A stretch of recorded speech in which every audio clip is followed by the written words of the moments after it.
come through me. You arrive and I'm on fire. Subdue me to explode that you inspired.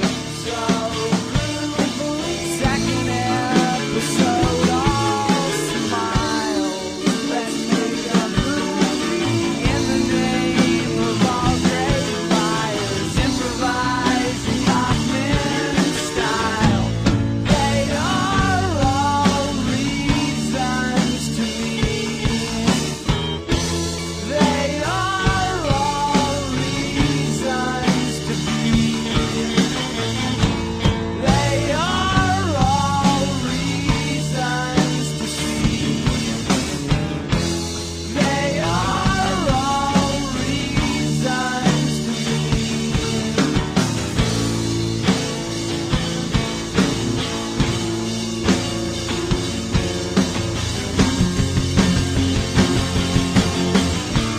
How the hell do you do this? Change the colors, shapes, and size. Hello, and welcome to Reason.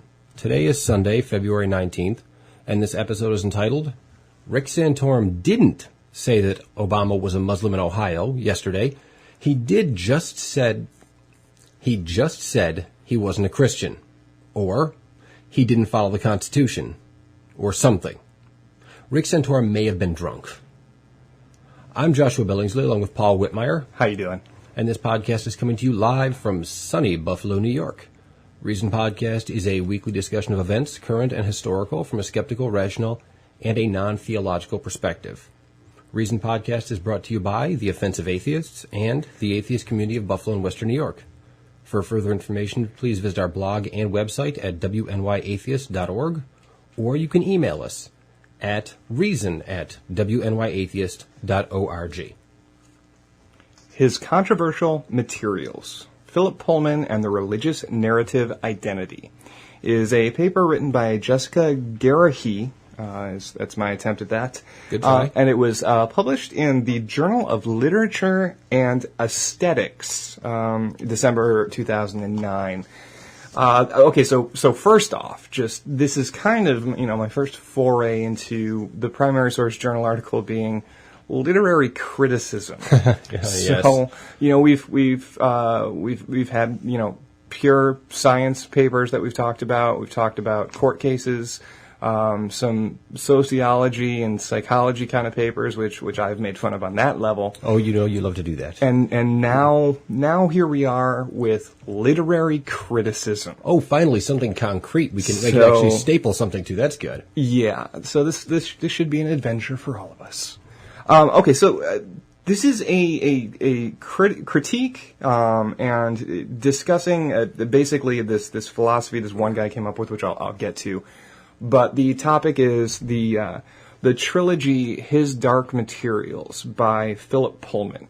Now, this is this trilogy is The Golden Compass is the first book. At least that's what it was called in North America. It was called something else in Europe, in England, wasn't it? Yeah, it was called The Northern Lights in the other place. Across the pond. Right. But here we refer to it as The Golden Compass. Mm-hmm. They made a movie out of that.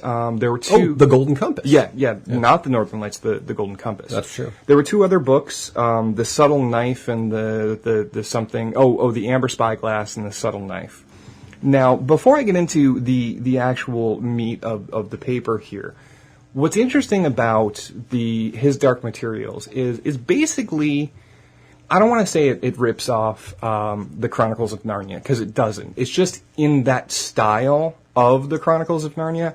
It's ostensibly a children's story, kind of, sort of.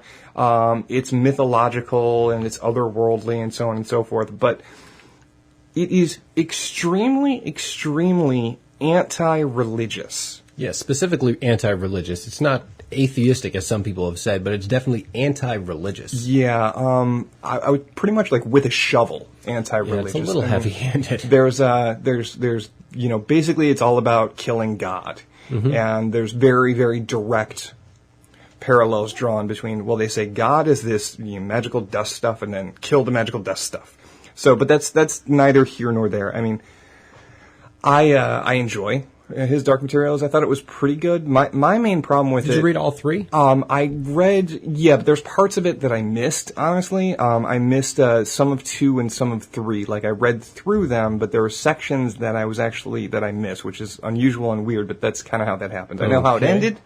There were chapters of the book that was missing. Yeah, I only read the first one, and I didn't honestly think it was written well enough. I thought I was unhappy with it. Well, my problem with it, and this is, probably similar to your problem with it, is it really seems, it's so heavy-handed in its anti-religiousness that it seems like that was the idea, and then he built a framework around that. Like, that was my problem. I hate it when people do things, to make a point and then try and put the art on top of it. Right. Yeah, I don't care what it is. Do your art. It's going to have your bias anyway. Yeah. But don't do the bias, then build art around it. That never works. Well, if you're telling a story, it should be, I have a story to tell. Mm-hmm. It shouldn't be, I have a political statement to make. Okay, let me cram that into the guise of a story. Because otherwise, you could just write a nonfiction book or, do a documentary or what have you. However, okay, getting to Jessica Garahe's paper here.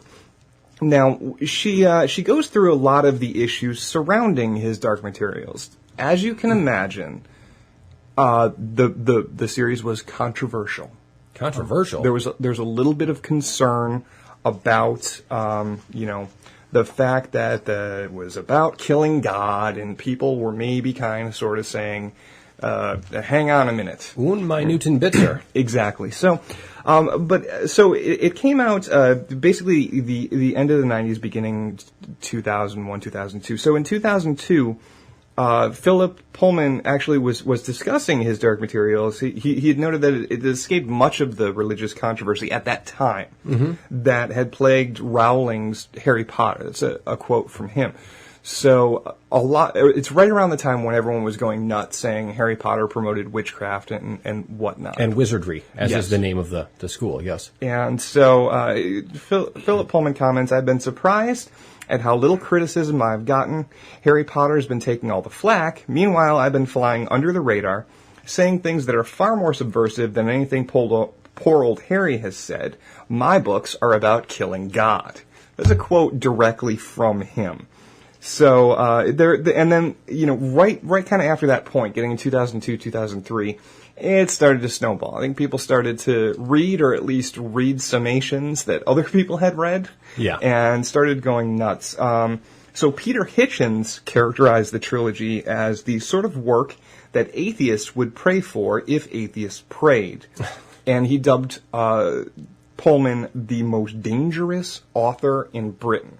Ooh. And this, just to point out, is Peter Hitchens saying this, whose brother, the author, is Christopher Hitchens. Yeah, that is actually particularly ironic. So he is saying that Philip Pullman and his Dark Materials is far more dangerous work than God is a fat bastard, I hate you. Well, to be fair, Christopher Hitchens was being a dangerous author in the States. This is he true. had moved over here, so as much as he was a British, he did live in the States like a good old-fashioned American. Yes, it's certainly a good point. Pullman and his Dark Materials has been condemned by a number of commentators who regard the trilogy as a text diametrically opposed to organized religion, especially the Christian faith. In an article evaluating the controversy, journalist Nick Thorpe states that numerous right-wingers and religious groups regard Pullman's trilogy as, quote, semi-satanic. Semi-satanic? Yep, semi-satanic. Kill God. Satan is good. Ish. Yeah. Actually, Josh and I were discussing when I was going through this paper to prepare. I'm not entirely sure if that means there is a Satan and we only kind of like him, or if that means we really, really like this guy who's kind of Satan. That does actually raise a question there. I mean, that's, Not really sure which way that goes. Is it like Salman Rushdie, who's really, really anti-Islam? Right. Yeah. Or is it like really the devil in Islam? So, it's hard to tell the difference. Because Salman Rushdie is sort of kind of maybe semi the devil for the Islamic. Although he did write, fiction, so. But then again, so did Philip Pullman. See? There you There go. you go. Maybe that's why he's semi-satanic. Makes sense.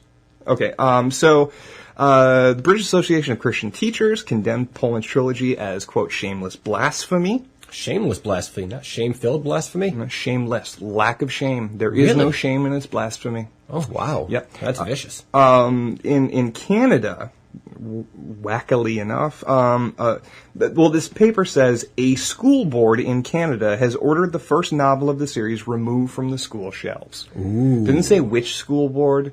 Doesn't say, what the deal is on that. Just says a school board in Canada. Blah, blah, blah.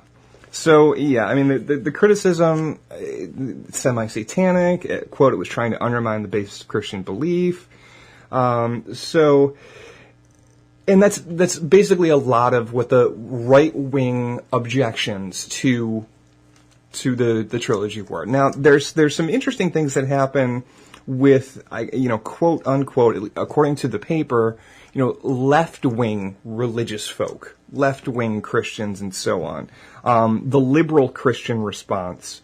So if we look at, I'm trying to find out who this quote is attributed to. Craig Detweller, co-director of the pop culture and religious think tank Real Spirituality, he's quoted as saying, Pullman takes license in pointing out the scary false gods and destructive idols that we've created. In that sense, he's doing a great service. So that that's one of the more liberal perspectives on that. I do like how they kind of contort that a little bit to saying he means those false gods. He means the bad ones. He's not talking about God. It's different. No, it's the imitation gods, the false idols and the like. So he's really doing God's work. Exactly. All hail Cathal. So, and then there's Sister Rose Pacate, director of the Pauline Center of Media Studies, who's quoted regarding the Golden Compass. He's quoted as saying, "If we have faith, what are we afraid of?" Which, is probably one of the more legitimate positions, I'd say. That's actually the position I always wonder why they don't take. Yeah. If you have faith, you're right. So, let us burn ourselves out with all our talk of evolution and science, and, eventually you'll be proven correct. Yeah, or God will come down on a flaming chariot and be like, dude, yeah. I'm pretty sure that's Ra with the flaming chariot. Like God couldn't get himself a flaming chariot. Well, he'd have to rent it from Ra. God can afford the rental fee. Well, the streets are paved with gold. Yeah, exactly. Here, Ra, I will give you this block. And you can have this block, let me use the chariot. So, blah, blah, blah. It goes, it's back and forth between, the paper does a comparison between these two groups, the liberal left Christian-like folk and the conservative right Christian-like folk. They don't really address skeptics, atheists, non-believers in any capacity, but it's all leading to this point about narrative, which is the entire purpose of the literary criticism, as I understand it, and is really kind of tacked on at the end, but we're getting there. So there's more talk from so there's this particular group who was Sophia Sproul, editor of the Catholic monthly magazine This Rock. She referred to the novels as a vitriolic denunciation of religious faith in general, especially of Christianity and most pointedly of the Catholic Church. And she gets to the point, which is the issue here. She says, quote, "It is potentially damaging to the spiritual well-being of young readers," end quote. So, and also, it's not merely a wholesale rejection of religion, but an invitation to reject God. Wow. Yeah. That does sound pretty damning, so to speak. Saying Pullman's a zealot atheist who proselytizes for atheism, dangerous, and he promotes atheism through a children's story, and blah, blah, blah. And then, one last kind of quote on just these issues, because this is my favorite one. This is from the London Institute for Contemporary Christianity. Mark Green discusses the power of words and the dangers in the hands of a gifted storyteller. They all consider Philip Pullman to be a gifted storyteller. I actually would disagree. I would as well. Okay. they think but they've read the Bible and they think that's good literature. So, yeah, I mean, come on. That really is a good point. So he's quoted as saying, you only need to go back to the Garden of Eden to see how dangerous it can be when a subtle wordsmith whispers in someone's ear that God is not really good and that he does not have your best interest at heart and he doesn't mean what he says.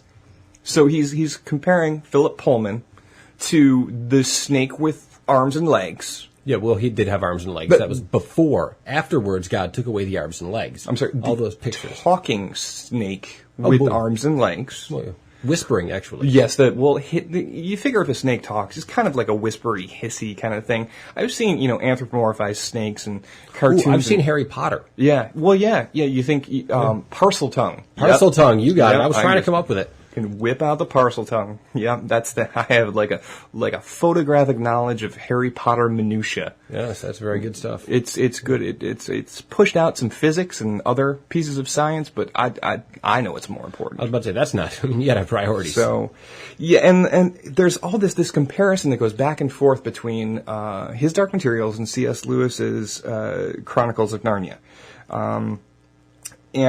so. They're constantly compared. In fact, Pullman regards his novels as an explicit alternative to Lewis's series and their pervasive Christian message. He states that the Chronicles of Narnia depict a world in which heroes find true happiness only after death when they are welcomed into heaven, and the idea and Lewis's messages are anti-life, cruel, and unjust. And so there's this idea of, at least there's some realization in discussing these two pieces of work. From majority of the people who were interviewed, both the conservative right Catholics and the left liberal jobbies, that the two series are really opposing forms of propaganda. Right. That's kind of an understood issue. And so what we get to is this idea that, okay, so the entire purpose of this literary criticism, I'm kind of stumbling through this, trying to actually make sense of what... Well, literary criticism is often, especially this, which is almost very difficult to muddle through. So, I mean... Well, yeah, ultimately, I would say that it seems like this chick wanted to talk about his Dark Materials, and then there's like, oh, I can talk about it in the context of this other metric of literary criticism, which is what I'm going to get to now, which is this guy, Ricoeur. And Ricoeur came up with this mimetic gravitas of narrative. And so the issue here, in total, is it bad for people to read Philip K. Dick's? No, that would be the other guy. That's a mistake you made before. Yeah, I made that mistake before we started recording. Bill Pullman. Yeah, Bill Pullman. Yes. So Philip Pullman and his Dark Materials. Is it bad for people to read this? Is the narrative contained therein such that it will make people turn away from God actively? Will this have a negative effect on society? If you consider it to be a positive effect on society, that people are turned towards the Lord. Well, this may stop people from believing in talking snakes. Maybe that's the devil. Yeah, well, that's true. It makes sense. So, and the author's thesis is no, and the reason why is this position from Ricoeur and the mimetic gravitas of narrative. So, there are three tenets of discussing what a narrative will do to the reader ultimately. What effect will a narrative have on the reader? And so the first point regarding this, point M1, mimetic 1, is that action prefigures narrative.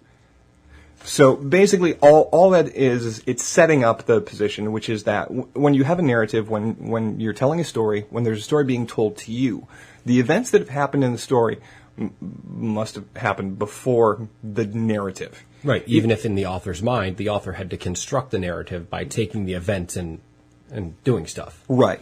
So that's one leg of the ultimate understanding of what a story is after you get done with experiencing the narrative. The second point there is the second mimetic is configuration, which basically that point is that when you have a series of actions, like if you went to the store and bought some chips and got into a car accident on the way home, in order to tell a story... Sad story.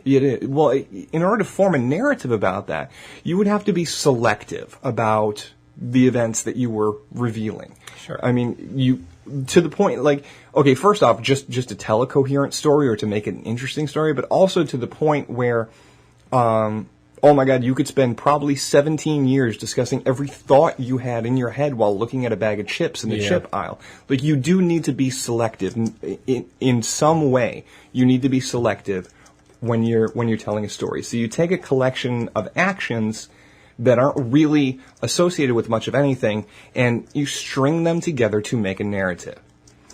Okay, so then the third point, the third mimetic, is reconfiguration, which is that the ultimate understanding of the purpose and intent behind the story is the synthesis of the reconfiguration that comes from the author in organizing the events for the story, and the reader and their experiential knowledge up to that point. So, what does this have to do with anything? That's a fine question. So, okay, and we're gonna find out here. Regarding his dark materials, there's this idea that the two polarized issues are it's bad. It'll make kids, turn away from God, and no, that won't happen. It'll actually give us justification to discuss religion and maybe even critically and examine some of the good points and bad points. So on. Sure. Those are the two positions. And the novel's rhetoric of persuasion argues for a reordered concept of religiosity and the rhetoric that's laced throughout the novels. However, it is up to the reader to actualize and reorder their pre-existing concepts. Now, what that has to do with the 3 points from Ricoeur is it is not set in stone. There is no specific... You can't have any story that's going to convince anyone to do anything unless you had, for example, absolute knowledge of everything that happened to that person up to that point. Basically what I'm saying there is brainwashing doesn't work unless you somehow had knowledge of every event that ever happened to the brain that you were trying to wash in front of you. So because, you don't know what my experiences are in totality, then you can't predict how I will interpret any story that you present to me. Now, Josh, you've known me for a while, and we know each other pretty well, so you can probably have a rough idea. But you actually can't with any, real solid certainty. Well, I can't actually know. I can make assumptions and I can presume, but yeah, I can't actually know. This is actually all pretty basic postmodernist interpretation of literature, that each story is individual to the reader, and that the author really, once you write the story, you're no longer in charge of the story. The story goes out, it's like a song. You can interpret a song any way you want, and you say, well, no, that song isn't about that. It's like, sorry, it is to me. Yeah. And when it comes to literature and interpretation of literature, postmodernists would say, that's what you're doing. You can't control how the message is received, only how it's presented. And that's only half the story. So the postmodern perspective would be like the author's intention is irrelevant. It doesn't matter. Yes. Okay. Yes, it's completely irrelevant. They go a little far on that one, but yeah. Well, I think ultimately that's what the author of this paper is trying to say, is that, whether Philip Pullman was trying to lure people to the dark side or not, that is irrelevant. And the conclusion that we come to, and we're getting there, to the conclusion, is that if you have the perspective that it will make you turn away from God, then you will read the narrative and come away with the perspective that it would make people turn away from God. Right. If you have the perspective that it will inspire discussion and actually ultimately be beneficial for religion and a greater understanding of God, then that's what you'll get out of the story too. Mm-hmm. So, 40 pages it took her to say this. And ultimately, much like the fact that I chose to discuss Philip Pullman's His Dark Materials here and looked for a journal article regarding this particular issue, I think she was doing the same thing. I think she wanted to discuss his Dark Materials. Which is why it took her 40 pages when actually her theory, her premise, and her conclusion are all in like the last 5. Yes. Yeah. Exactly. And that's I guess relatively the same for me, because for my purposes, I wanted to highlight a trilogy of books that I think are okay. I would not necessarily endorse them or recommend people go out and read them. They're interesting to read. I wouldn't say don't read them. One of the things, as Josh and I brought up, though, if you read them, I think you'll see pretty quickly. One of the reasons why it stirred up so much controversy is just such a heavy hand. I really don't like heavy-handedness. That's the problem I have with it, is that I thought the Chronicles of Narnia was heavy-handed. Yeah. And this is probably 3 times as heavy-handed. At least it's like 3 a times. shovel. You're hitting me in the face with the shovel. It's too much. And if you only read the first book, it gets so much worse as it goes on. Louise. So I cannot, unfortunately, I can't tell you, oh, don't worry, you should muddle through because the second and third book, get better. And no, it just gets worse and worse and worse. Okay, well, that was his Controversial Materials, Philip Pullman and the Religious Narrative Identity by Jessica Garahy. Again, that was a discussion of Philip Pullman's His Dark Materials. If you are listening in North America and want to go find those books, we're talking about The Golden Compass, The Amber Spyglass, and The Subtle Knife. I'm pretty sure that the second and the third one kept their names. Yes, those are so yeah. The Golden Compass, the Amber Spyglass, and the Subtle Knife are what you will find not necessarily anymore in Borders, because that bookstore done closed. Yeah, if you go to Borders, you may find a big empty warehouse type building. So don't look for the book there. That may not be the way to go. At least here in Buffalo, there's a Mighty Taco next door. There is. So, you can stop and get some tacos, and that'll bring you to Satan. There's some tasty tacos. Oh, yeah. Well, I like Mighty Taco. Yeah, well, who doesn't? Okay. All right. Moving on to things that we are doing. We are indeed. So, this week we are talking about atheism in popular culture, which is one of the reasons why I kind of wanted to discuss his Dark Materials, and Josh is going to have a much more thorough discussion of some of our favorite and less favorite entertaining folk that we're familiar with. So, certainly call in with your questions, comments, concerns. We'd love to hear from you. The number is 424-243-9589. Okay. So, I just wanted to actually, what we're going to do is, we do get a fair number of emails, and we also get a fair number of calls, and that's fine. What's been a rough road is kind of getting people to call in who may not necessarily agree with us. So, in that spirit, I think what we're going to do is we're going to, we've gone to YouTube, and we found a few people that seem to have a strong and powerful belief in the Almighty God and all His glorious robes, and are finding a way to explain to us exactly why we should believe, and sort of makes us a few things that make atheists feel, well, foolish. There's YouTube turns out to be just a resource for. There's a lot of one question for atheists or one question for skeptics, or the thing that stumps atheists, that sort of thing. And there's one question for NASCAR fans, one question for people who enjoy women's basketball, I'm sure. So we'll have plenty of opportunity if we do find videos in the future. But we're just going to go through a couple of them now, and maybe take this opportunity to pretend at least, these are, if they were calling into the show, Josh and I are going to answer their question. Their questions seem earnest,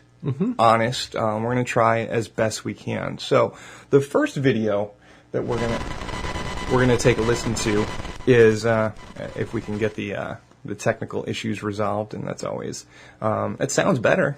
Okay, good deal. So, it's still. Let's see if technology will be on board with this. I know most of our listeners know that has not been the case in the past, but we'll see if it works out. Yeah, we just seem to be just generally unlucky in the. Again, I tell you, God has damned the technology for us. That's all there is to it. It does make sense. Okay, so we seem to not be transmitting, the missile codes through Morse code currently, so that's good.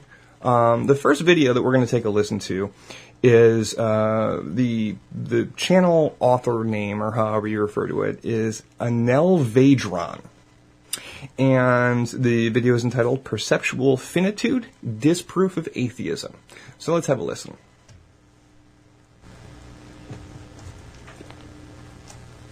Infinity denotes a limitless extent, something which fulfills all actualisms, an existence for which all possibility is accomplishable.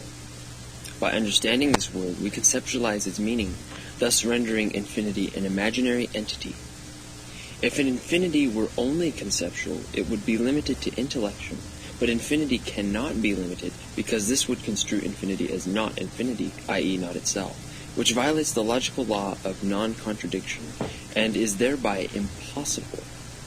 Ergo, infinity must subsist both as intellection as well as ontologically, superseding intellection, transcendently objective to our opinion. Infinity, the maximally great thing, is hereby proven. Maximally great means it is the supreme being. The supreme being is the definition of God, and so God is hereby proven. Atheists, get real, if you can. Okay.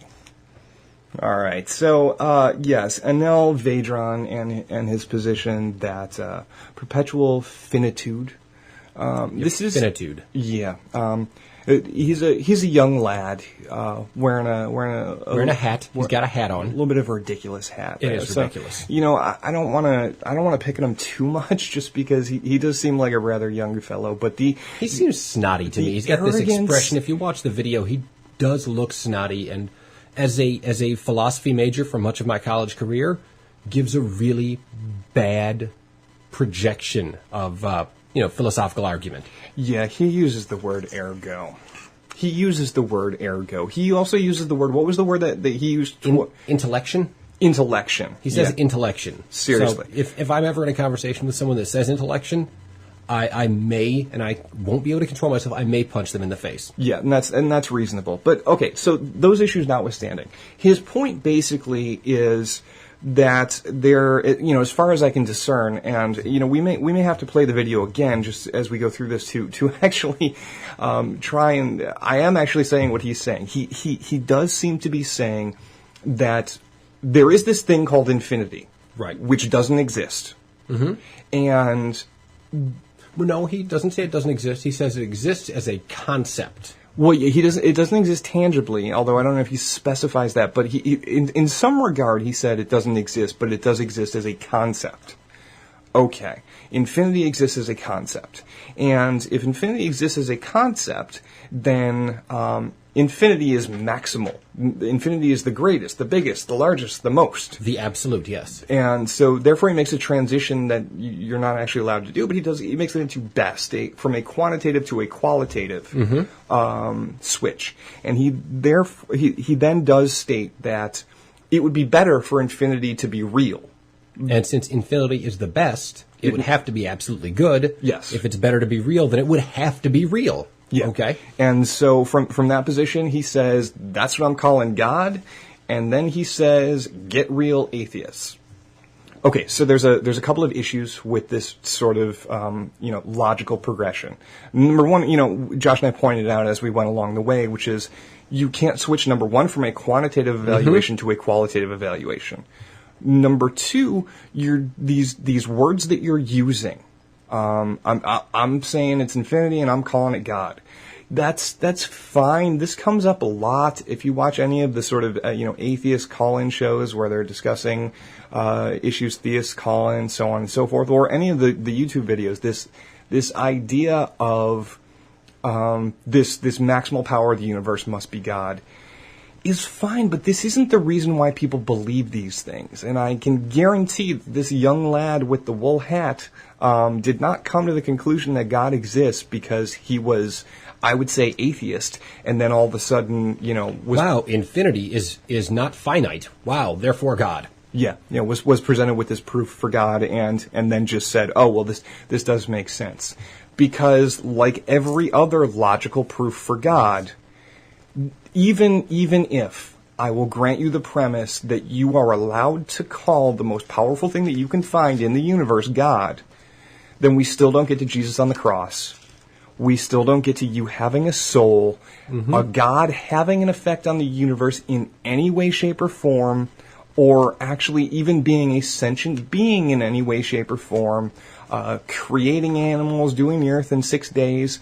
None of this is substantiated by this idea of that. Yeah, the best you get, the absolute best, out of the best of these arguments that I've come up with, the best you get is a deist God, a God who at one point created the universe and who may or may not still exist. Yep. But there's no substantiation for miracles of any variety, let alone any interference by this supreme being. You cannot get there. No, you can't. So, that would be my answer to Anel Vedran's perpetual finitude and his disproof of atheism. Curious to see if anyone has actually presented the counter to his argument to him. His video has like 600 dislikes and 3 likes or something like that. So apparently he's not popular amongst the YouTube crowd. But No. Only 4 likes and only 47 dislikes. 47? So that's not too bad. Okay, all right. Better that's than 10 I to thought. 1. So, and I will just conclude by saying, Anel Vedran, you're an arrogant little shit.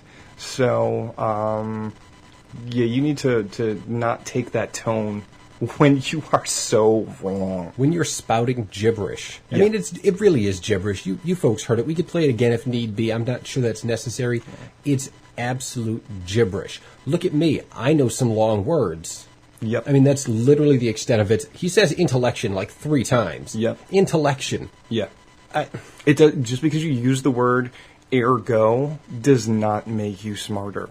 I think it is one of the tricks that people who are, somewhat literate at a somewhat young age, as teenagers, they do like to do. Like, I'm using the fancy words because I can bowl over my opponent when we're arguing in gym class in 8th grade. Yeah, it confuses you, and therefore I win, which is often the theist argument. You don't have an answer for my question, therefore I'm right. It's like, no, you don't have an explanation for your point either. Yeah. You can't just say blah blah blue and be done. That doesn't work. Yeah, it's like saying, well, where did life come from? But that's actually what we're going to go to next.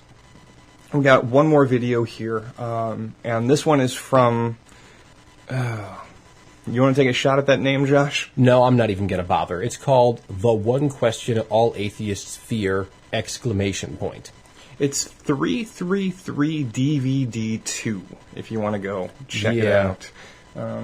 Yeah, and he is much more plain spoken, which is good, so we can actually understand what his point is without listening to it 2 or 3 times. But this is the question that we all fear. And Remember I'm this. afraid of it. I'm deathly afraid of it, so here we go. Okay, today we're going to talk about the one question that all atheists fear, or at the very least, they really hate to try and answer this question. Look, I've been debating, going back and forth with atheists for just over a year now. And sometimes I feel like catnip, and I feel like they think they're the cat. They see a Christian and they want to pounce on me and play, and just like they do with everybody else. And they always pose this question, and the question is, give me the evidence that Christianity is true, that Jesus is God, things of that nature. So I'll thinking they're honest, I'm going to go down the evidence, and I'll cite the scientific evidence, the historical evidence, the archaeological evidence, third-party evidence, fulfilled prophetic evidence, statistical probabilities. I'll cite the eyewitness accounts of over 500 people that saw the events.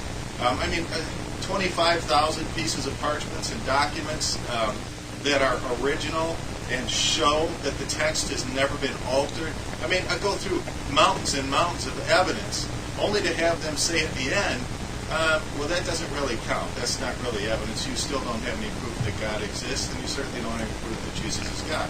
Well, the first time I heard that, it was pretty stunning. I was actually stunned into silence. I didn't know what to say to that, because whenever you're speaking with somebody, you're showing them evidence, naturally you think that they're actually going to look at the evidence and find out for sure for themselves, like millions and actually billions of other people have done, that it actually does exist.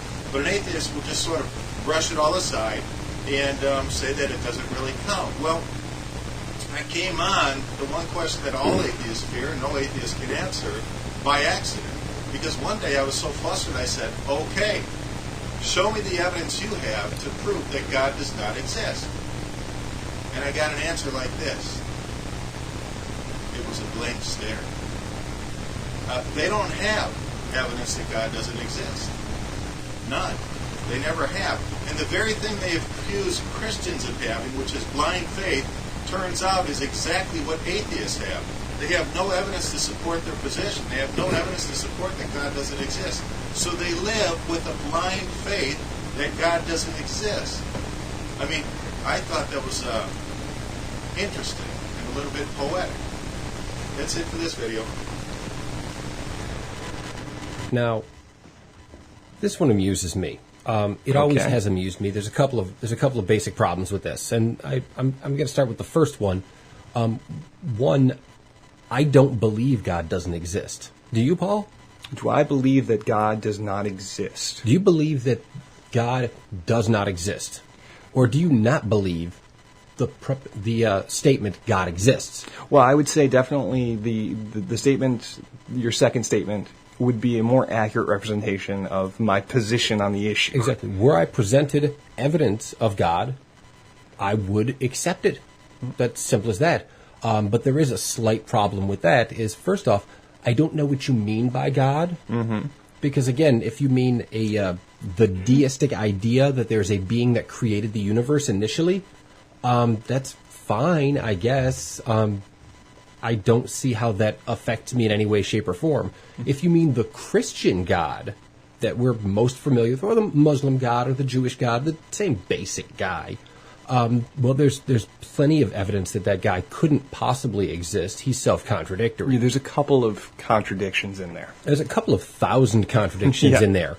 Not the least of which, if you want to be sportful, you can say things like the old favorite, could God make a rock big enough that he could not lift it? And, of course, I actually have an argument that supports that, God could, but that's neither here nor there.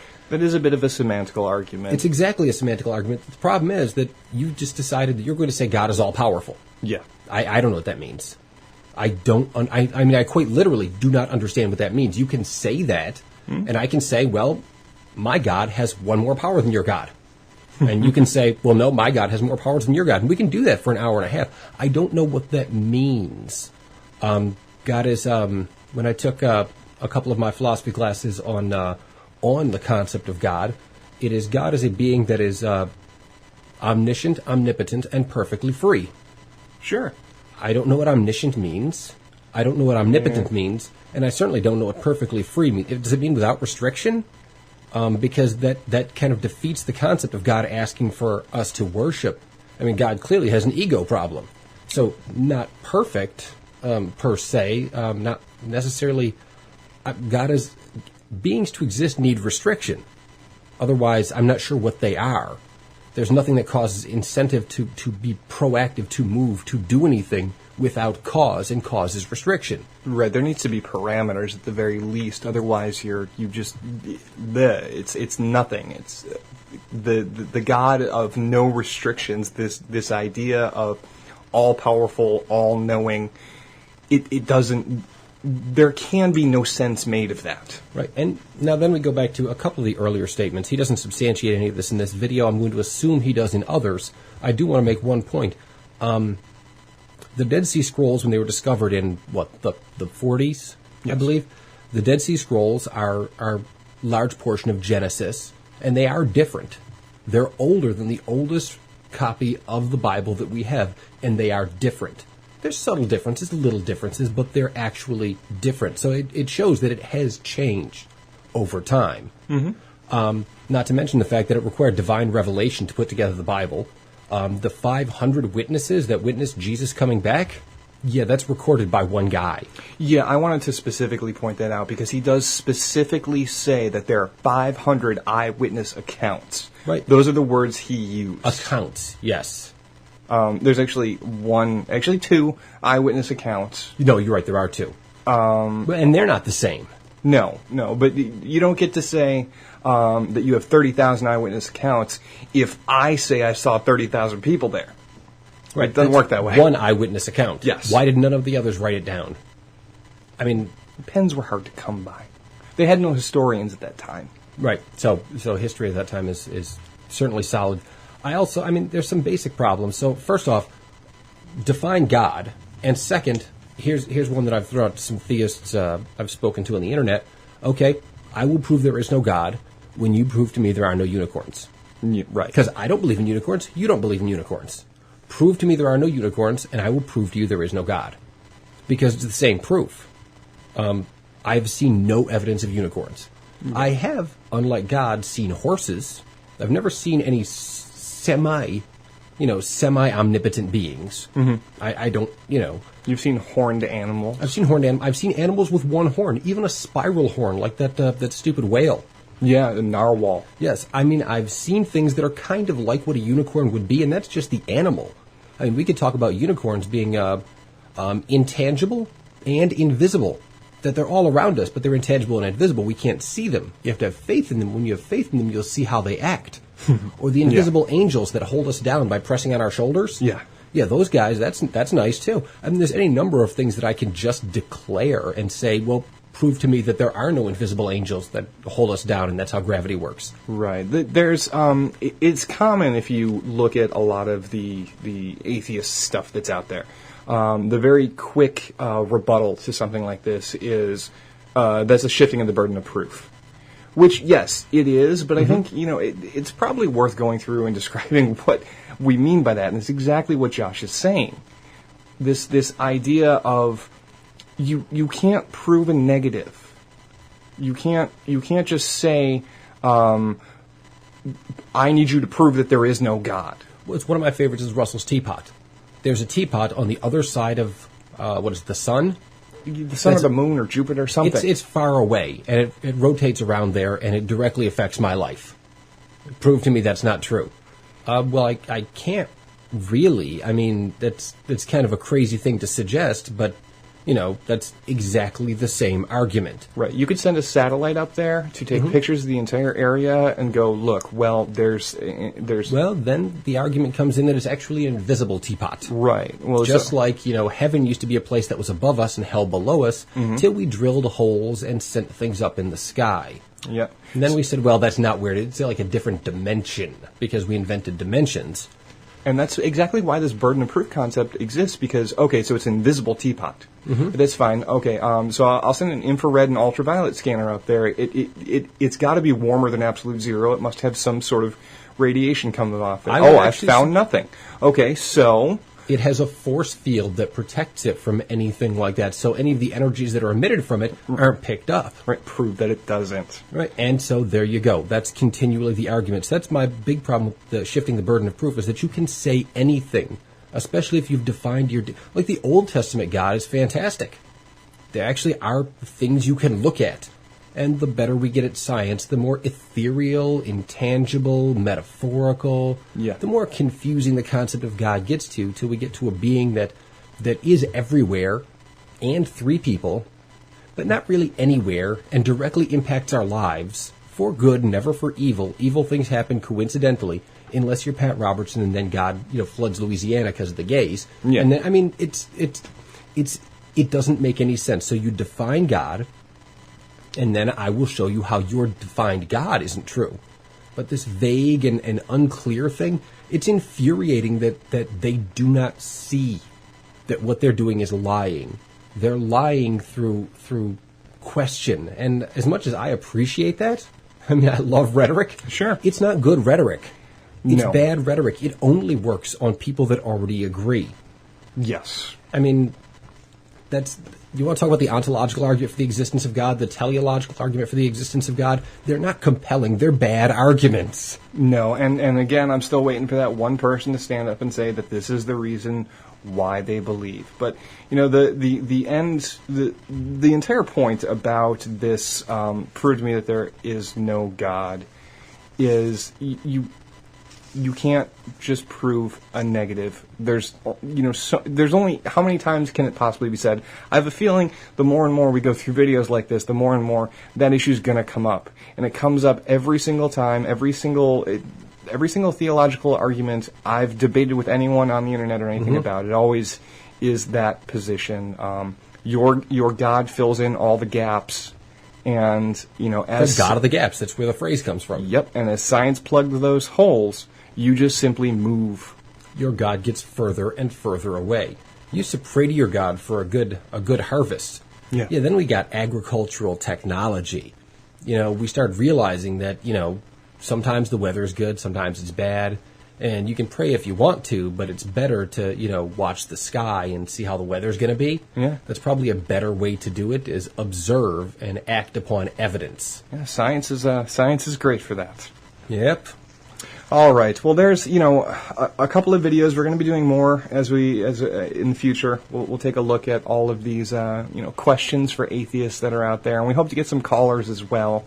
So we're gonna put this up. Hopefully, at least clips of this as responses to these fine gentlemen's questions. So we'll see how that goes.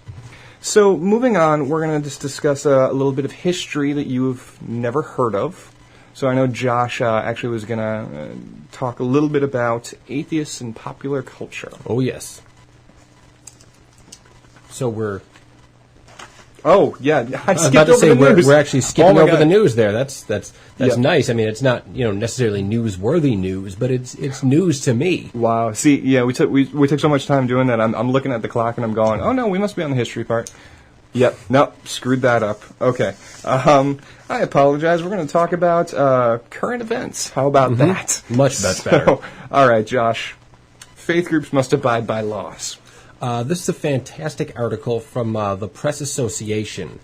Apparently in the United Kingdom, they've got something similar to what's happening with our Catholics, that they're asking for special permission. They're asking for special exemptions to laws and that sort of thing. And it's, again, the Catholic Church that's doing the exact same thing. I know recently we had a problem with the Catholic Church has decided they weren't going to do adoptions anymore, and there was a lot of back and forth because, they had to give these children to gay families or Didn't gay want couples. to do that, yeah. And they didn't want to do that, so they were going to stop, doing adoptions at all. And then they also didn't want to do anything else for gay people. But in our country, they started saying recently that, everybody has to provide, every organization has to provide birth control as part of their health care. Sure. A small copay, and you get your birth control pills or your IUD or whatever it is. And the Catholics over on this side of the pond have been going crazy. Apparently, this is also happening in the UK. And this Trevor Phillips is the author of this, and he presents a very good argument. And I'm just going to give you the argument in sum up. He says, okay, religious groups get special exemption from laws. That's fine. So any Muslim organizations that want to institute Sharia law, they should be able to. Simple as that. You want to institute your Christian law, well, let the Muslims institute Sharia law. Simple as that. And it's not that crazy. One group gets to institute their own rules and laws based upon faith, so every other group should get to do the same thing. Seems only fair. Yeah, the Catholics apparently do not like this, and I would think not. Lord Carey, a former Archbishop of Canterbury, described the comparison with Sharia as ridiculous and called for the government to find ways of accommodation when new laws clash with religion. So Okay. when somebody wants to stone somebody to death, like in the Old Testament, well, we don't want to do that. But when the law requires that, for instance, you give birth control to non-religious employees of a religious organization, like a hospital, Catholic Health, that sort of thing, they should be allowed to do that. You get to pick and choose which parts of your religion, first off, you get to enforce, but you get to have your religious rules supersede the general laws of society. So I guess that would include polygamy for the Mormons. Sure. Yeah. That would include those people that recently somebody got in trouble because they let their kid die because they slathered them with olive oil when the kid was deathly sick, and a simple antibiotic would have fixed the problem. That isn't like Idaho or Iowa. But they or one prayed of those and covered him with olive oil. I'm not sure why the olive oil, but prayed, covered him with olive oil. The kid died, and they got in some legal trouble. Yeah. But that shouldn't have happened because religious rules should supersede when there is a conflict. Yeah, that's a load of crap. Yep.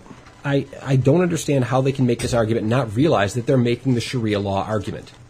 Well, and the thing is, how many times can we? It's incredibly frustrating to me.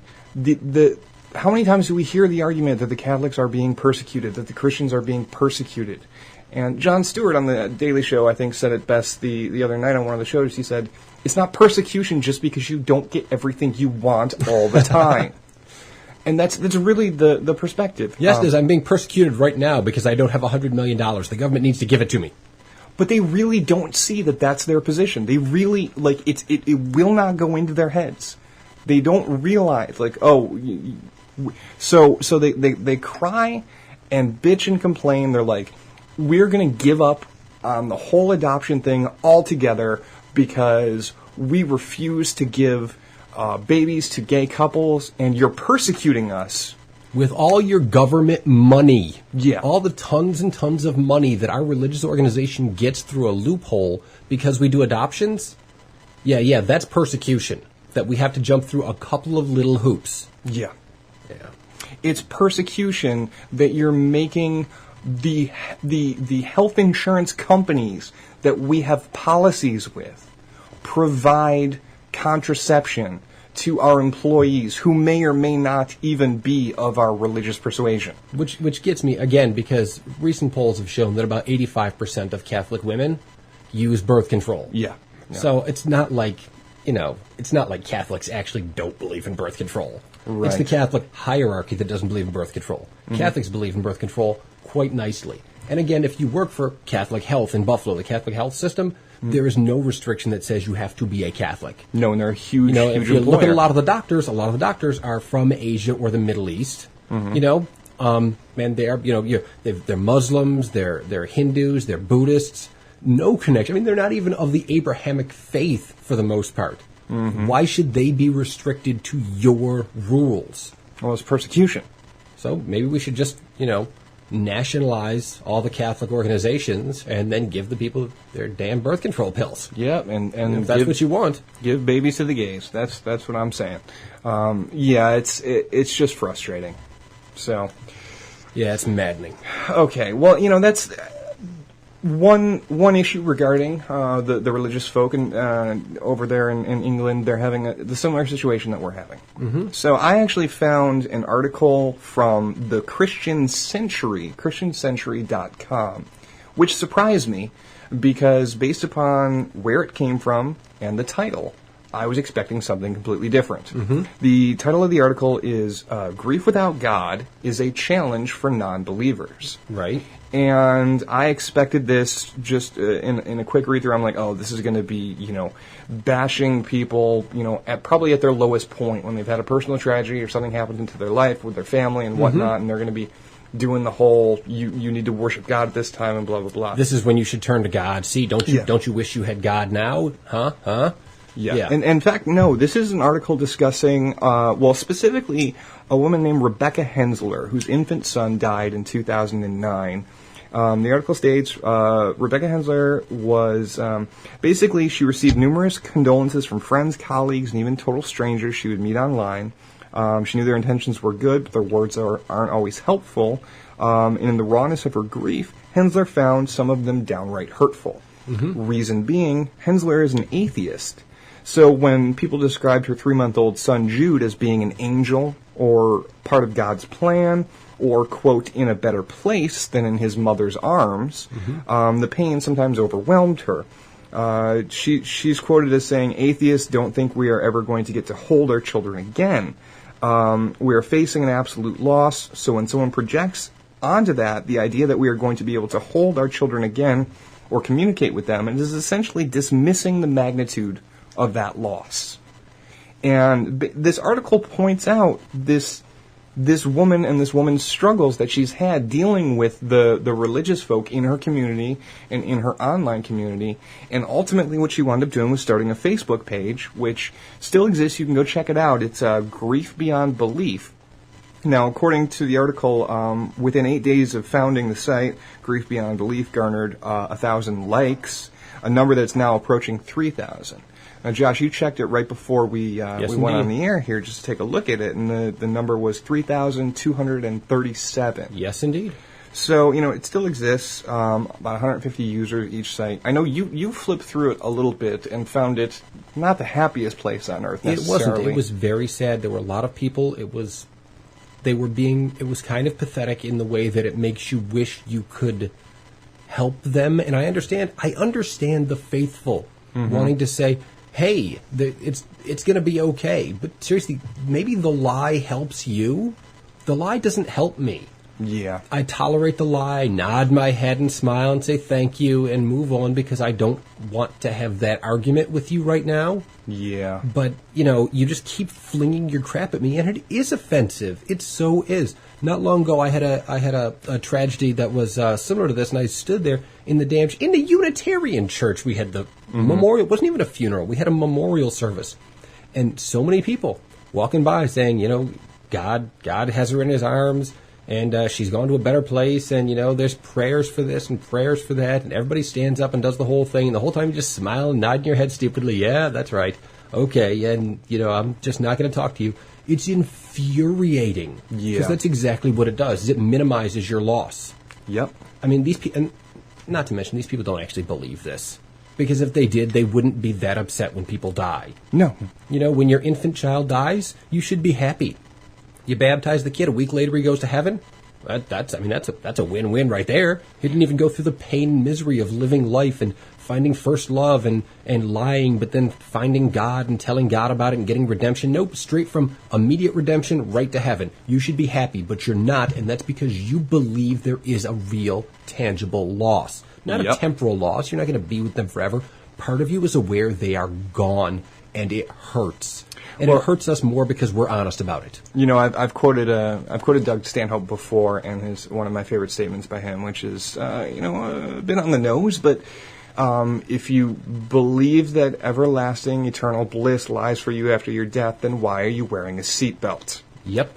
I mean, you're fearful and afraid, and by my perspective, my opinion, we invented a lot of this shit because we are fearful and afraid of dying. Makes you feel better. But you don't believe it 100%. The people who strap the bombs to their chest and go into the buildings, they maybe believe it closer to 100%. But you see how that kind of belief could be dangerous. Yeah. That's part of the reason that we're afraid of you. So, but this article is just highlighting this woman's struggle. And I'm not sure what the intention of the article is. It really depends. To be honest, I haven't looked at a lot of articles on the ChristianCentury.com. I don't know what their position is. I don't know if they have the position of... I'm sorry, let me ask, is it the Christian Century or the Christian Century? Century, 100 years. Century. Okay, just making sure. Yeah. And so I don't know what their perspective is. I don't know what their intention is, but it is just a nice article highlighting... this woman's struggle and how she created this Facebook page and at least is helping, and she's forming a community to help others. So, that's a good thing. Good for the Christian Century for highlighting this, and hopefully, between this article actually existing, between Josh and I talking about it, maybe other sources, people who are in this situation can go ahead and find, for example, the Facebook page Grief Beyond Belief, or any sort of resources. I mean, you can go to our page on Facebook. Reason Podcast has recently liked her page, so it's there, or you can just type it right in, Grief Without God, and it comes up as one of the few options under that search in Facebook. Yep. All right. So that's some of the things that are going on in the news, and that was current events. So now we are in the right place. We're going to move forward here to history that you've never heard of. And now, Josh. Well, this is recently, and I know I complained to a couple of people about this, but recently I was watching, and here's my admission of possibly some shaky manhood, but I was watching Glee. I like the Glee. I like the singing. It makes me happy. It's Who doesn't like the singing? Well, judge me any way you want to. Besides, like, a huge number of people, but those people are wrong. Exactly. But I got this bug up my butt while I was watching a particular episode. It was the episode about grilled cheeses. Kurt, the gay guy, and he's very gay on the show, so that's the gay guy. it turns out he's an atheist. His father's has a heart attack or something, and there's all this strife. But my problem is I got so annoyed that I actually had to stop it multiple times. I don't watch these things in real time. I watch them on the Netflix or the Hulu or what have you. So I paused it multiple times to complain about the depiction of atheists. It drove me absolutely mad. So and this is a main character on a show who's an atheist, like a positive character. Right, he's a well-liked character. He's been through a lot because he's gay. He's had his trials and tribulations. So he's had a character. He's had redemption. He's had all these things. He's, not the best written character, but good enough for singing TV. Sure. So I started thinking about this, and I started looking into atheists in popular culture and how the popular media depicts atheists and atheism. So, I started thinking, who are the atheist characters that get real screen time? What leading characters are atheists, and how are they depicted?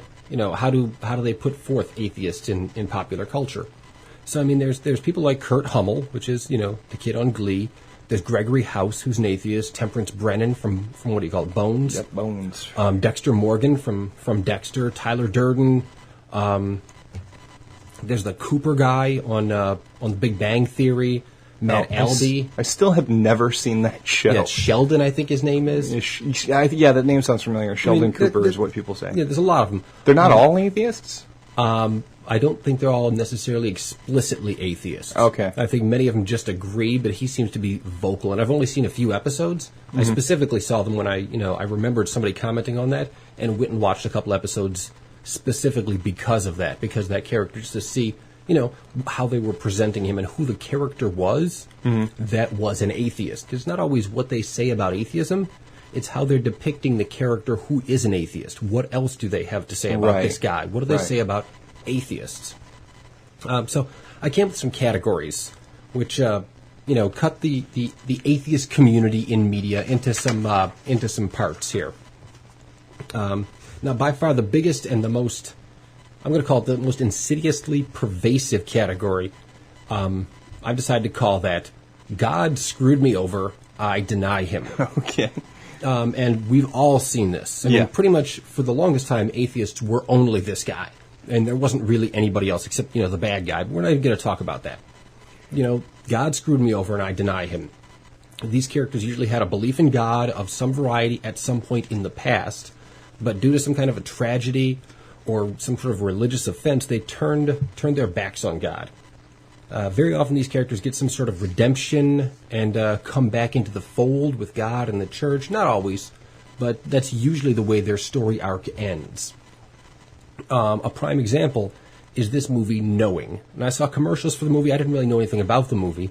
It's a movie with Nicolas Cage. Came out in 2009. Nicolas Cage movie. Yeah, it was. We can argue about the validity of Nicolas Cage as an actor. In the film, Nicolas Cage's character is an astrophysicist who lost his faith because of a terrible accident in his past. His wife was killed in an accident, but then when the movie starts going, he starts getting visions of the future and eventually of an apocalyptic end of the world. Oh, I remember hearing about this or seeing a preview or something. Okay. I didn't see the movie, but... Right. Well, he moves throughout the course of the movie, he finds his faith and, there's redemption. Eventually, there's sort of the apocalypse, I think. So, the movie is, I guess there's pros and cons to it. But this is the same sort of story as the priest in the movie The Prophecy. He was a priest, he was going to be a priest, and he'd gone through the seminary. And during the swearing-in ceremony, I assume that's what it is. You swear an oath on the Bible to support the principles of the Jesus, or I don't know. Do my duty for God and country. Yeah, hallelujah, holy cow. Yeah. But at the time, he starts getting these visions of a war between angels. And this causes him to lose his faith. But eventually, like the Nicolas Cage character, gets some sort of objective evidence that proves God exists, this in the form of Christopher Walken in this one, and then finds his way back to faith. But it's not only the supernatural stories. I mean, the classic God hater, I think, is epitomized by Kurt Hummel in the Glee episode. The church says he's horrible and screwed up because he's gay. So he has these big problems, and he generally doesn't seem to know anything about religion. I mean, there's the scene where he goes into the church. It's like a Baptist church. Mm-hmm. He crosses himself like he knows nothing about religion. He's angry when they want to pray for his father, and he kicks them out, although he does turn to acupuncture, which, kind of bothered me as well. He's not a critical thinker. He's just mad because the church says gay is bad. So that seems to be the only reason that he's an atheist. But, I mean, if you watch the episode, and again, it's grilled cheeses, at the end of the episode, he goes to the church, and he never admits that he's found God or anything, but he does start singing with the gospel choir with the other character, Mercedes. And so he does have a sort of a pseudo-religious, redemption sort of thing at the end of the episode. Well, I think one of I would say by far the greatest misconception about atheists is that we don't know anything about religion. It's bizarre that that's the case. Like, every single atheist I know knows more about religion than every single theist I know. And that's really... Have you heard the good news? Yes, I did. I actually thought it was depressing, stupid, self-contradictory, and wrong. Yeah, I've read your whole book more than once. Really not good storytelling. No narrative thread. So it is like it's this idea that it's just so common that atheism comes from ignorance, and if only they heard the good word. Right. But again, my biggest problem with it is that many of the atheists have had some sort of traumatic event that made them turn away from God. Yes. It wasn't that there was no evidence or they didn't believe in any of the evidence. It was that, something bad happened and they said, well, how could a God do something like this, and decided not to believe in God, which is, in my opinion, that's the argument from evil. How could there be evil in the world if there were an all-powerful, all-loving God? That is by far the weakest argument for atheism, in my opinion. It always has been. But, it's the one the religious people like to focus on because... it's the easiest one for them to argue for. Well, I would say the weakest argument is probably, I met God, and we didn't get along. That is the worst argument for the existence of God, against the existence of God. We went bowling, and he beat me. He's a dick. I had some shrimp the one time, and then he shot me with a lightning bolt, and man, I was like, yeah, screw you, man, shrimp is good, or what have you. That would make a good movie. We should make that movie. Shrimp and Lightning. Yep. Starring Keanu Reeves and Nicolas Cage. Absolutely, and never mind. And Morgan Freeman as God. Yes, Morgan Freeman as God, and Nick Nolte. As, who cares? Yeah. Nick Nolte, man. Possibly the devil. That'd be good. Nick Nolte. Devil. Goddamn. The second category I came up with is the robot or the freak. The prime example of the robot is Dr. Temperance Brennan from Bones. Mm-hmm. She's brilliant but cold. She's empty. She's basically like Spock on Star Trek. She's very logical. She seems to be lacking an intuitive understanding of humanity. Yes. She's sort of soulless. Yeah, not only is she cold, calculating and all that, but she is very much like, if somebody were upset or something like that, it's like she has no idea what to say. She's never been in front of people before, ever in her life. Right. She's like, oh, you are crying. I do not know why tears coming from your eyes. Well, no, she'll say, well, let's chop the body up. And they'll say, but that's my child. And she'll say, well, not anymore. Now it's just a hunk of meat. I'm just going to look at it. And totally cold and insensitive to everything. She's a robot. Yeah. There's also Dexter Morgan from the show Dexter. He's, again, the prime character. He is a serial killer, but I don't think that they necessarily are depicting atheists as serial killers. But his character is cold, empty, soulless. Although maybe they are. I know, who's the guy that played Malcolm X? Denzel Washington recently said that atheists are, serial killers are atheists. He did? Yeah, he said atheism was one of the characteristics of serial killers. Isn't that not accurate at all? Yes, that's not accurate at all. Okay. There's also Dr. Manhattan from The Watchmen, who's, again, he's great and wonderful. They seem to, this particular kind of atheist is better than everyone, but inherently flawed by being soulless. Yeah. Again, Doc Manhattan is basically all-powerful and is an atheist, but, has no understanding of human beings. They're these foreign objects, these meat puppets that don't make any sense. It seems to be the case with all the robots. Yeah, and that is very much Bones from the show Bones. Or Spock. Yep. You know, I mean, I will say that in all of my looking, science fiction is the only place where you actually find positive depictions of atheism. Mm-hmm. Again, your Star Treks, your Fireflies, but even in those, there's often question, or there's a religious redemption episode or two that's out there. I would like to point out Firefly as a notable exception. Malcolm Reynolds just pretty much just says, God ate on my boat, and like never wavers from that, and he's my hero. Oh, yeah, I do like Malcolm Reynolds. He had a very big nose. It was thick. It was mighty. He was the hammer. The other side of that, if anybody's seen that thing with Diggy Howser. Dr. Horrible's sing-along blog. Dr. Horrible's sing-along blog. The same actor plays the superhero, the Hammer. And someone illustrated the point in the chat room. Thank you. Oh, that's nice. The other side of that is the character, the Sheldon Cooper, who from The Big Bang Theory, he's very smart. He's brilliant in this way, that way, the other way. He doesn't understand people. He doesn't understand social interaction. He's just weird. He's some kind of a bizarre freak that doesn't make any sense. He's not like us regular people. Mm-hmm. You know, all that smarts and the scientificizing, all that stuff is bad for your soul.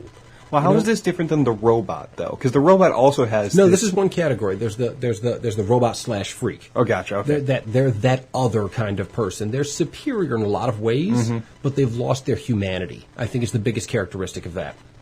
And there has to be that superiority. It's always there. Mm-hmm. There doesn't seem to be any character who would have this absence of humanity, but not the supernatural something. Like Temperance Brennan is a supernatural scientist. Right. Well, my problem is that they seem to think. And this may be dipping into a little bit of my philosophy background, but they seem to think that atheists, to some degree, are sort of Nietzsche's Übermensch.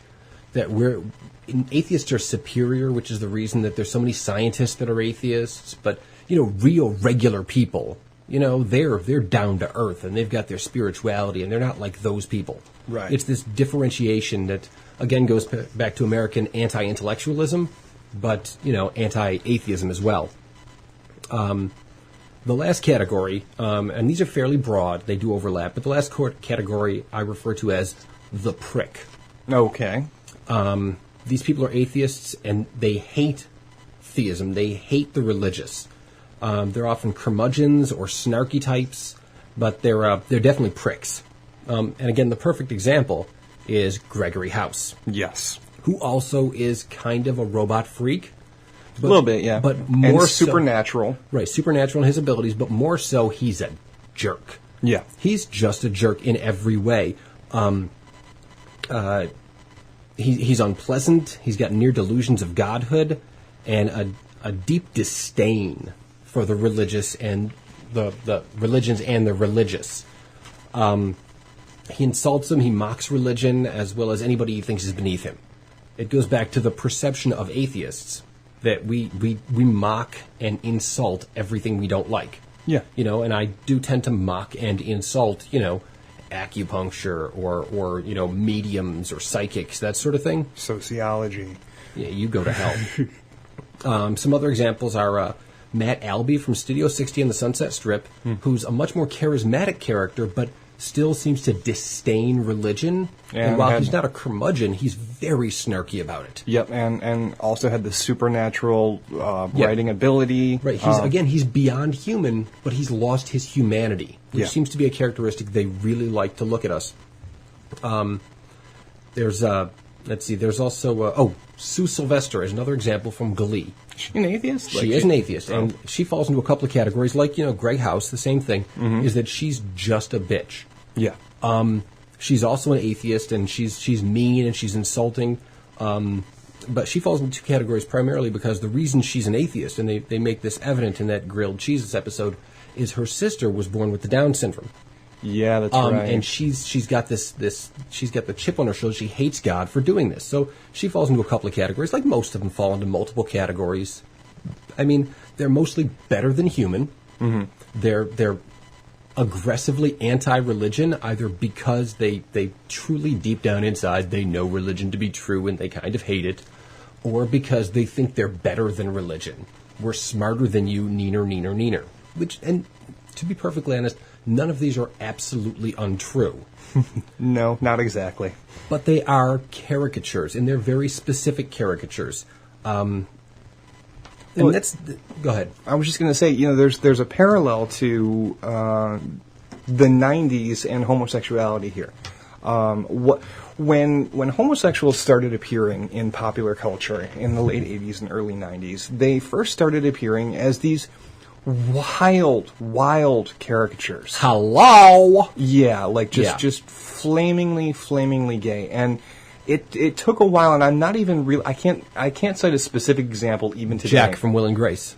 I can't cite a specific example even today of somebody who is just gay and it's just whatever, like just an ancillary fact that is not a plot do point. Try here and there to do that. The same thing they do with the atheists, but they're never main characters because they need to have character development. And apparently the only way the writers can develop a character is by, defining it in very two-dimensional terms. And when you define something two-dimensionally, we get to see what you actually think. And that's important. I mean, there have always been gay characters for a very long time. They didn't used to be gay.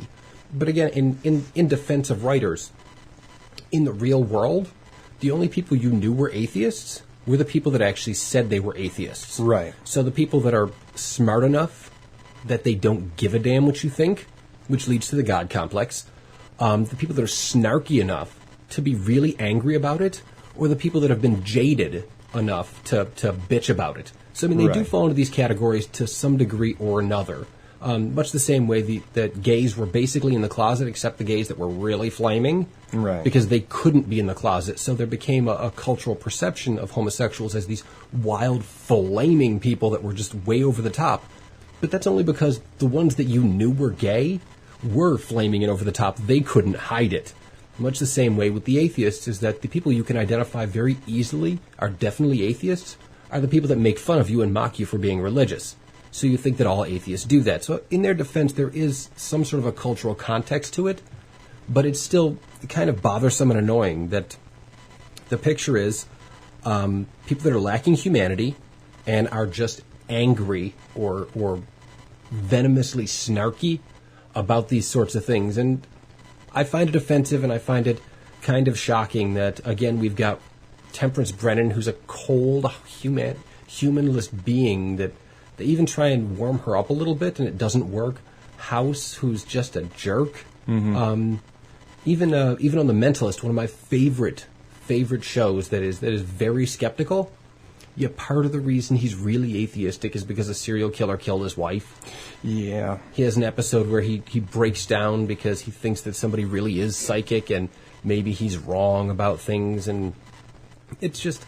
Does he really? I Yeah. did not see that episode. Yeah. I'm not happy to hear that, No, actually. he comes down to tears. It's unclear as to exactly what the cause was behind the tears, but it's implied that it was because he really feels this person has made a deep connection with something supernatural, even though he spends the entire episode debunking their supernatural power. They do have the one scene that leads a little bit of a question, because you got to have a question.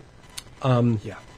But that's my big problem with it. I mean, there's a ton of people out there that are atheistic, that are in popular culture, actors and comedians. I mean, you can see them on the Facebook. People put pictures up there. Brad Pitt's an atheist. There's tons of them out there in the real world that are just kind of regular people. Well, Bill that's- Gates, for instance. That's the thing, is I hope to, in the future, see people portrayed as atheists in popular culture who are like all of the atheists I know, which is just a bunch of people.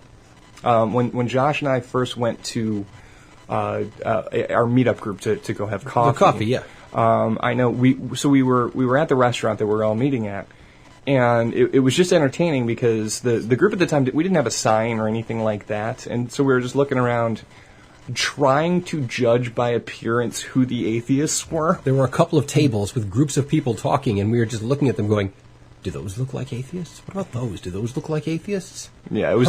What's going on? It was a very kind of, in-your-face example of like, oh, we can't just pick out atheists. Damn it, they just look like regular people. Yeah. I mean, they actually, as we got closer, we found they did have a sign. It just, they didn't have a stand, so it was laying on the table. So we got a little bit better, but, truth be told, atheists look like regular people. Yeah, they do. You crazy. They sneak in there. Unless you have those glasses from that movie. They live. Yeah. Roddy Piper. You put the glasses on, you can see the atheists because they have horns. Yeah, that makes sense. Yeah.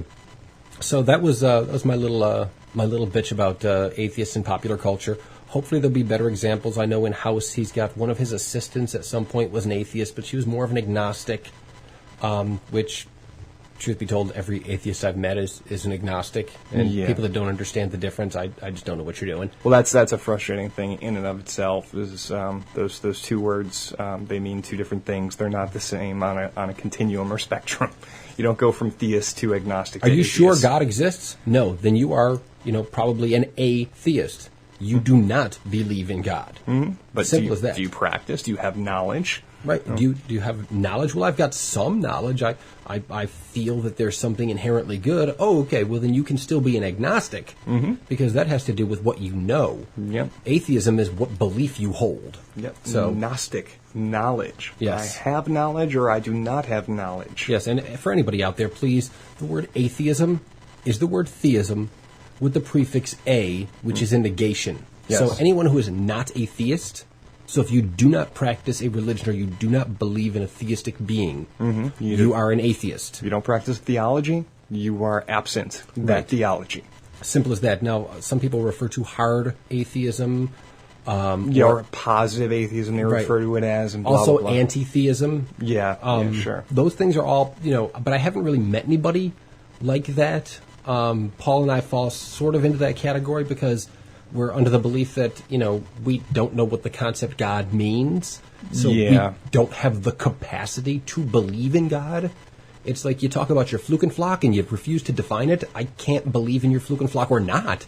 I can't even amass evidence one way or the other. I don't know what the hell you're talking about. If you're talking about, positive or hard atheism, the responsibility at that point is where the burden of proof shifts and you have to say, I can prove that there is no God. The problem with that particular issue is Josh and I can both prove, we feel relatively sufficiently, that any of the proscribed gods that are out there, we can prove that there's not a chance in hell that they could possibly exist. Yahweh and Elohim definitely don't exist. Allah, no. Zeus, not going to happen. Poseidon, the Brahmin. Yeah. None of those things exist. They couldn't. They don't make any sense. No. But much like most of the founding fathers, we would accept a deistic explanation because we don't know where the universe came from. Haven't figured that one out yet. Although, at some point we may. And if we do, then deism will be out the window. Yeah, I can make my own version of the ontological argument and say, out there in the universe are galaxies of a certain power, certain level of power, and black holes of a certain strength. And if you want to go and find the most powerful thing in the entire universe, because it exists. There is a thing with more power, roughly speaking, than anything else, Our sun's a medium-sized star, so there are stars that are more powerful and less powerful. Continue on that spectrum and go to the most powerful thing, the thing that has the most amount of energy per cubic foot, or however you want to measure that. If I want to slap the label, that's God, onto that, well, then, I can't be a strong atheist or a positive atheist and say there absolutely is no God because I've just defined into existence a God. Right. So but the problem is you've actually defined with some parameters what God would be. So now we can talk about whether or not that exists. But without the parameters, we can't do it. And that's generally speaking where most of the atheists I know sort of fall. Yeah. I'd say that's fair. So, but that's my look at atheists in popular culture. Yeah, and certainly a good time. All right. Well, we're going to move on to You're Wrong, and let me tell you why. Haha. So for this week, the topic is arguing is for those observing the argument, not for those participating in it. This is an issue Josh and I have discussed, and we've discussed with a number of other people, which speaks to the overall benefit of having a debate. Having a discussion or an argument. Right. Should we participate in it? And what does it help? Who does it influence? What happens? So, all right. Well, I say, the heads should be arguing is for those observing the argument, not for those participating in it. And tails is the opposite. Sure, and you take the coin. Okay. And I've got heads. All right, so your position is the position of the spectator. My position is the position of the arguer and arguee, as it were.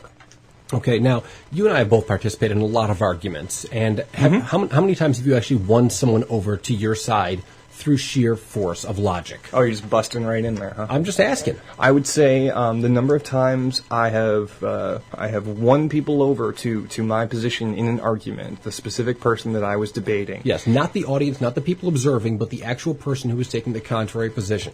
I would say that as a percentage, it's greater than 0% and less than 50%, which only speaks to the fact that I haven't been incredibly successful. Yeah, but you're a pretty good arguer. You put forth a nice, logical, step-by-step progression. You've got premise, conclusion. I mean, you're pretty good. So you're qualifying me. You're actually putting me in some sort of supernatural category to prove your argument. I'm really not. I'm simply saying that you're a good arguer, and your skill at convincing the opposing arguer is not that good. Now, how many times have you had people around you that have listened, that have maybe paid attention, that have taken a nugget or two, and you've maybe changed their mind? Oh, I would say that's happened a number of times, but that actually is incidental to the point of the discussion. I mean, sure, your audience is going to be swayed, much like all groups are swayed by, nuggets of information that are presented to them, so on and so forth. What's you the mean issue? Like by argument? So audiences Yes. are swayed by argument, but Yes. your success in swaying the actual opposing person, not so good. Well, the point is the purpose behind argument. Now, that's what the statement speaks to. What is the purpose behind having a debate with another person? I think it's clear. The purpose behind having a debate with another person is to have a discussion with that person and to refute their points. Now, you can speak to success rates and failure rates and whether or not the audience who's participating actually takes more away than the person that you're debating. That's fine. But if you had a debate with another person and there was no audience to watch it, it would still be a debate. And you still could have the success in changing their opinion or could have your own opinion changed. So the purposes of that discussion... I think that is a futile attempt, and that's nice, but that's not what arguing should be, and in practice, it's not what arguing is. Arguing is best for an audience. That's why they do debates on stage. That's why we played the videos on today's show. I mean, those people couldn't hear us. Maybe we'll put up a response, but I doubt we'll get any success with those people. We may get some people that watch that video, then watch our video, and then have their minds changed because the audience is the audience. These are the people that are absorbing both sides. You need to create a better argument than the other. You need to be more compelling, more convincing than the opponent. Your opponent, I mean, we all know that when you argue against somebody, you almost always, and this is a psychological fact, you almost always push them into the opposing position. They will become stronger in their position simply because they're fighting with you. They've decided they're right. I mean, that's the best way. It's part of the process of understanding. And it's really not. Arguing is not about understanding. Arguing is about winning. well, maybe for you. No, in practice. In practice, arguing is about winning. It's about defeating your opponent. It's a battle. It's a war. Well, I think your Machiavellian perspective on arguing is fine for yourself, but you're trying You mean to... Machiavelli, who was the first person who practiced realism in political philosophy? Yeah, my realist perspective, that's quite bad. I think we all know what I'm referring to when we speak of your Machiavellian perspective. All right, you say so. I say the man is credited with creating political realism. I'm just saying that the truth comes out. I, for example, in discussing those videos earlier in the show, was actually speaking to the person, was actually trying to point out the error of their ways, and in the hopes of educating them so they can move forward, having a better understanding of the issues at hand. Whereas As a liar, do you feel that you need God to forgive you for your sins? So basically, all that you do, you're doing nothing but showboating. You're just putting on a little song and dance. You're basically tearing down a person for the opportunity to lecture to a larger audience, not in order to have a discourse to share information. A discourse to share information But the person that is best suited to receive the information is one who has not prejudged and is not arguing from a position. The people best suited to receive that information and make an educated and intelligent judgment on it is the audience. The opposing arguer is the person who is putting up walls. They're using rhetoric. They're using any number of things to compel people to their position, and the people they're compelling are the audience. That's what it's for. I mean, you can talk about a magical ideal world and make me the realist, and that's fine with me because I do live in the real world. And in the real world, that's what you do. You cannot. People get pushed into opposing camps. They push into the opposing corner because they're fighting. Once you've entered the debate, that point, yes. It's a battle. It's a battle between two people, and occasionally you're lucky. Occasionally you're lucky, and you can convince a person that they're wrong.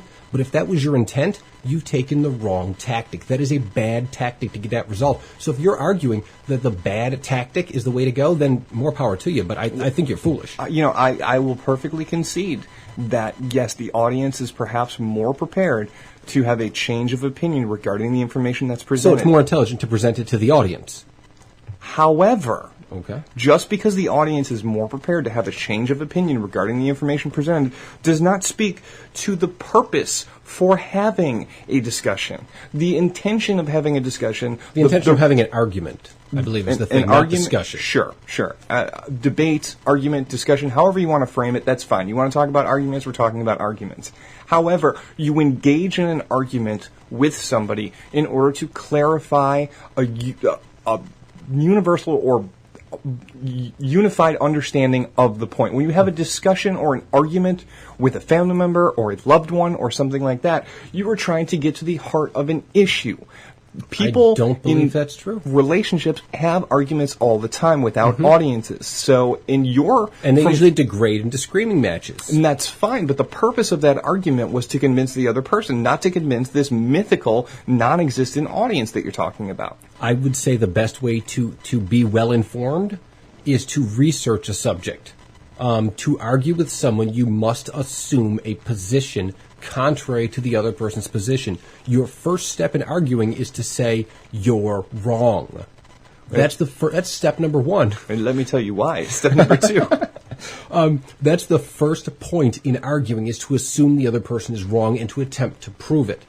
Now, once you've made that assumption, you've pigeonholed yourself into a position. The only people that aren't pigeonholed is the audience.